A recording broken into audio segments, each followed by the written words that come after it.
চুয়াডাঙ্গায় এবার গরুর আবাসিক হোটেল তৈরি করেছেন এক ব্যবসায়ী। গরুর মালিক নিশ্চিন্তে এই হোটেলে গরু রেখে নিজের কাজ সারতে পারবেন। হোটেলে থাকা গরুকে নিয়মিত খাওয়ানো ও পরিষ্কার করার ব্যবস্থা রয়েছে। বান্ডেল থাকলে প্রতি সেনমানিতে টাকা বাঁচবে। বিকাশ সেনমানি বান্ডেল কিনে জিতুন প্রতি লেনদেনে। উদ্যোক্তা আরিফুল ইসলাম জানান, অনেকেই একটি গরু কেনার পর আরেকটি গরু কিনতে সমস্যায় পড়েন। অনেকে গরু কিনলেও রাখার জায়গা পান না। এই ধরনের সমস্যা মাথায় রেখেই তার এই উদ্যোগ। একদিনে 500 টাকা দিয়ে গরু রেখে নিশ্চিন্তে কাজে যেতে পারায় খুশি সেবাগ্রহীতারাও। অনেকেই হাট থেকে গরু কিনে হোটেলে রেখে পরে সুবিধামতো সময়ে নিয়ে যাচ্ছেন। আপাতত হোটেলটিতে 17টি গরু রাখার ব্যবস্থা রয়েছে। এরই মধ্যে ভালো সাড়া পাওয়ায় গরুর হোটেলের আয়তন বাড়ানোর আশা উদ্যোক্তার।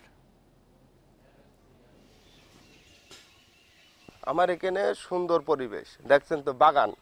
এখানে আমার পাশেই হচ্ছে ঘাস, কাঁচা ঘাস খাবে, ভুসি খাবে, সব খাবে। এখানে গরুগুলা নিয়ে হাইটে বেড়াতে পারবে, খোলা পরিবেশে একদম ঘুরে বেড়াতে পারবে। এই হোটেলটা হচ্ছে আমার হাটের পাশেই, প্লাস হচ্ছে রোড, মেন রোড।